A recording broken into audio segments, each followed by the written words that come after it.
بسم اللہ الرحمن الرحیم۔ السلام علیکم ناظرین، میں ہوں شاہد جاوید دستگوی۔ ناظرین، ختم نبوت اسلام کی اساس اور اہم ترین بنیادی عقیدہ ہے۔ دین اسلام کی پوری عمارت اس عقیدے پر کھڑی ہے۔ یہ ایک حساس مسئلہ ہے، اس میں شکوک و شبہات کا ذرا سا بھی رخنہ پیدا ہو جائے تو مسلمان نہ صرف اپنی متاع ایمان کھو بیٹھتا ہے بلکہ وہ امت محمدیہ سے بھی خارج ہو جاتا ہے۔ نبی مکرم رسول معظم رحمت عالم صلی اللہ علیہ وسلم کو صادق و مصدق سمجھنا اور آپ کی نبوت و رسالت کو آخری تسلیم کرنا ایمان و ہدایت اور ابدی کامیابی اور نجات کی بنیاد ہے۔ قرآن مجید اور احادیث مبارکہ کی متعدد نصوص اس بات پر دلالت کرتی ہیں کہ سیدنا محمد مصطفیٰ صلی اللہ علیہ وسلم قیامت تک اللہ کے آخری پیغمبر ہیں۔ آپ کے بعد نبوت کا دروازہ ہمیشہ کے لیے بند ہے، جبکہ اس عقیدے سے انکار یقیناً کفر و ارتداد ہے جس سے کوئی تعویل نہیں بچا سکتی۔ صحابہ اکرام رضوان اللہ علیہم اجمعین سے لے کر آج تک تمام امت مسلمہ کا اس پر اجماع ہے۔ اس عقیدے کا دفاع پورے دین اسلام کا دفاع ہے۔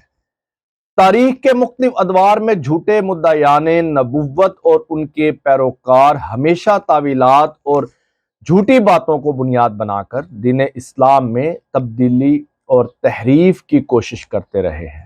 منکرین ختم نبوت اپنی کج فہمی کو دلیل، گمراہی کو ہدایت، جھوٹ کو سچ، زہر کو امرت، ظلمت کو ضیاء اور پیتل کو زر خالص تسلیم کروانے پر مصر رہے، مگر ایسے عناصر کی تردید اور ان کی سازشوں کو بے نقاب کرنے کے لیے ہر دور میں علماء ملت مجاہدین ختم نبوت نامساعد حالات کے باوجود ان کا مقابلہ کرتے ہوئے پرجوش ایمانی غیرت کے ساتھ اپنی زندگیوں کے چراغ ہتھیلیوں پر رکھ کر جلوہ افروز ہوتے چلے آئے اور چلے آ رہے ہیں اور انشاءاللہ قیامت تک چلے آتے رہیں گے۔ مجاہدین ختم نبوت نے ہر دور میں بفضلہ تعالی منکرین ختم نبوت کی بیخ کنی کی، ان کے جھوٹے دلائل کا رد کیا، یہاں تک کہ ہر دور میں منکرین ختم نبوت کو ناکامی اور نامرادی کا منہ دیکھنا پڑا اور ذلت اور رسوائی ان کا مقدر ٹھہری۔ اس مقصد کی خاطر مسلمانوں نے ہر طرح کی جانی، مالی اور بدنی قربانیاں دی ہیں۔ قربانیوں کا یہ سلسلہ ایک ایسی عظیم داستان عظیمت ہے جس پر امت مسلمہ کو بجا طور پر فخر ہے۔ جس طرح سے مسلمان علماء اور عوام و خواص نے اس فتنے کا مقابلہ کیا، وہ غیرت و حمیت اور جانثاری کا ایک روشن اور درخشندہ باب ہے۔ پاکستان میں اس فتنے کی سرکوبی کے لیے لاکھوں علماء و شیوخ اور فرزندان توحید نے قربانیاں دیں، جانوں کے نذرانے پیش کیے، مارے کھائے، قید و بند کی صحبتیں برداشت کی۔ انہی علماء، انہی شیوخ اور مسلمانوں کی قربانیوں کے نتیجے میں پاکستان کی پارلیمنٹ نے قادیانیوں کو غیر مسلم اقلیت قرار دیا اور ان پر پابندی عائد کی کہ وہ کسی صورت شاعر اسلام نہیں اپنا سکتے، کیونکہ وہ شاعر اسلام اپنا کر خود کو مسلمان ظاہر کرتے ہیں اور سادہ لوگ مسلمانوں کو گمراہ کرتے ہیں۔ یہ فیصلے قرآن، حدیث اور صحابہ اکرام رضوان اللہ علیہم اجمعین کی سیرت کی روشنی میں طے ہوئے ہیں۔ پاکستان میں ایک عرصے سے ایک لابی ان قوانین کے خلاف برسر پیکار ہے، انہیں آج تک کسی محاذ پر کامیابی نہیں ملی اور قیامت کی صبح تک نہیں ملے گی۔ بدقسمتی سے آج کل مولانا زاہد الراشدی اور ان کے صاحبزادے عمار خان ناصر اسلام اور آئین پاکستان کے باغی گروہ کے حقوق کے علم بردار نظر آ رہے ہیں۔ عمار خان ناصر نے تو جیسے قادیانیوں کی وکالت کا بیڑا اٹھا رکھا ہے۔ انہوں نے عید الاضحیٰ کے موقع پر ایک پوسٹ کی جس میں قادیانیوں کی چار دیواری کے اندر قربانی کی حمایت کی، حالانکہ قربانی شاعر اسلام ہے اور قادیانی قربانی نہیں کر سکتے۔ اس پر تفصیل کے ساتھ گزشتہ ویلاگ میں گفتگو ہو چکی ہے۔ میں حیران تھا کہ اتنے بڑے علمی خانوادے کے چشم و چراغ کس طرح یہ کام کر سکتے ہیں۔ معلوم ہوا موصوف قادیانیت نوازی کی لت میں پڑے پرانے عادی مریض ہیں۔ ان کے خاندان کے کئی علماء ان کی اس لت سے بیزار ہیں، لیکن ان کے والد محترم مولانا زاہد الراشدی صاحب ان کے لیے ہمیشہ نرم گوشہ رکھتے ہیں۔ انہوں نے کبھی اپنے بیٹے کے ایسے نظریات و افکار سے لا تعلقی کا اعلان نہیں کیا۔ قادیانیت سے متعلق اس بحث کو باقاعدہ منظم طریقے سے شروع کیا گیا۔ JUI گوجرانوالہ کے بابر رضوان باجوہ نامی ایک ذمہ دار نے قادیانیوں کے چار دیواری کے اندر قربانی، نماز کی ادائیگی وغیرہ سے متعلق ایک سوال نامہ تیار کیا، جس کے ذریعے اس بحث کو چھیڑا گیا۔ رضوان باجوہ کوئی عالم، کوئی مفتی یا کوئی وکیل نہیں ہے، ایک عام سا بندہ ہے۔ مبینہ طور پر یہ شخص مولانا زاہد الراشدی کا کار خاص ہے، اور یہ سوال نامہ اس نے مولانا زاہد الراشدی ہی کی ہدایت اور معاونت سے تیار کیا تھا۔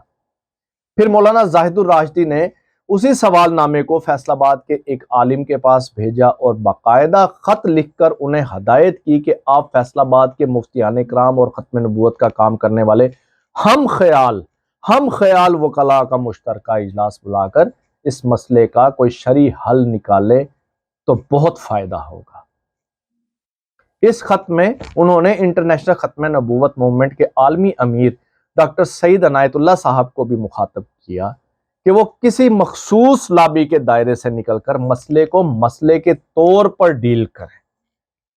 ناظرین، مولانا زاہد الراشدی نے فیصل آباد کے جس مولانا کو یہ خط لکھا، انہیں بھی زاہد الراشدی کا کار خاص سمجھا جاتا ہے، اور اپنے خط میں مولانا زاہد الراشدی نے وکلاء کو آن بورڈ لینے کی بات کرتے ہوئے ہم خیال وکلاء کا لفظ استعمال کیا، اور ڈاکٹر سعید عنایت اللہ صاحب کو مخاطب کرتے ہوئے حکماً کہا کہ وہ مخصوص لابی کے دائرے سے نکل کر مسئلے کو مسئلے کے طور پر ڈیل کریں۔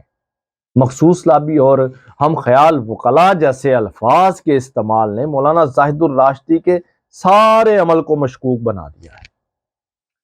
جب کوئی کسی خاص ایجنڈے پر ہوتا ہے تبھی اس طرح کی لابنگ کی جاتی ہے۔ اپنے ایجنڈے کو آگے بڑھانے کے لیے ہم خیال لوگ تلاش کیے جاتے ہیں، اور اگر کوئی آپ کے چہرے سے نقاب اٹھانے کی ہمت رکھتا ہو تو اس سے بچا جاتا ہے۔ ناظرین، یہ حساس اور طے شدہ مسئلہ سب سے پہلے مولانا زاہد الراشدی صاحب نے ہی چھیڑا۔ انہوں نے پورا ایک ماحول بنایا، اپنے پیادوں کی ذمہ داریاں لگائیں، ایک سے سوال نامہ مرتب کرایا، دوسرے کو مفتیان کرام اور ہم خیال وکلاء کا اجلاس بلا کر مسئلہ حل کرنے کی ہدایت کی۔ مسئلہ حل ہونے پہ فائدے کا ذکر کیا گیا، کیسا فائدہ، کس کا فائدہ، یہ آپ خود اندازہ لگا لیں۔ ہم کہیں گے تو علماء کے گستاخ ٹھہریں گے۔ اچھا جی، اس کے بعد انٹری ہوتی ہے مولانا زاہد الراشدی کے صاحبزادے عمار خان ناصر کی، جنہوں نے کھل کر قادیانیوں کے چار دیواری کے اندر قربانی کی حمایت کر ڈالی، جس پر عالمی مجلس تحفظ ختم نبوت سمیت کئی دینی جماعتیں سیخ پا ہیں۔ مولانا اللہ وسائع صاحب نے تو مولانا زاہد الراشدی کے نام خط لکھ کر شدید احتجاج بھی ریکارڈ کرایا ہے، جس کے جواب کی تیاری مولانا زاہد الراشدی کے بجائے ان کے صاحبزادے کر رہے ہیں۔ طے شدہ مسئلے کو چھیڑنے کا مقصد صرف یہ معلوم ہوتا ہے کہ اس طے شدہ مسئلے پر اثر نو بحث ہو۔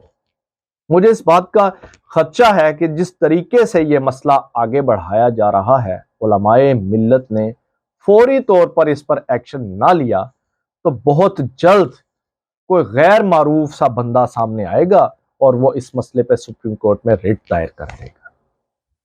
ناظرین، عمار خان ناصر قادیانیوں کے حقوق کے علمبردار تو بنتے ہیں اور ان کے لیے آواز بھی بلند کرتے ہیں۔ کیا کبھی عمار خان ناصر نے قادیانیوں سے بھی کہا کہ آپ پاکستان کے آئین کو تسلیم نہیں کرتے؟ پہلے پاکستان کے آئین کو تسلیم کریں پھر حقوق کی بات کریں، پہلے خود کو غیر مسلم اقلیت مانیں پھر حقوق مانگیں۔ کیا عمار خان ناصر نہیں جانتے کہ پاکستان دنیا کا واحد ملک ہے جہاں ایک کمیونٹی کے لوگ آئین کو نہیں مانتے پھر بھی ریاست انہیں برداشت کر رہی ہے؟ کیا ایسا امریکہ، برطانیہ، فرانس یا کسی بھی ملک میں ممکن ہے کہ کوئی شہری اپنے ملک کا آئین نہ مانے اور ریاست اسے غدار قرار دے کے جیل میں نہ ڈالے؟ یہ پاکستان ہی ہے جہاں یہ سب کچھ ہو رہا ہے۔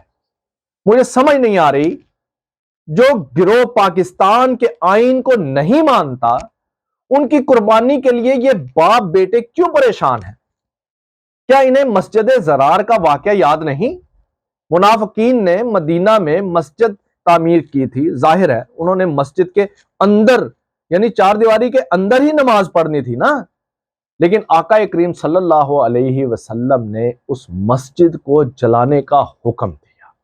مولانا زاہد الراشدی صاحب، آپ ایک بڑے عالم دین ہیں، اللہ نے اپنے دین کی نسبت سے آپ کو بڑی عزت سے نوازا ہے، آپ ایسے کام کر کے اسے کیوں خراب کر رہے ہیں؟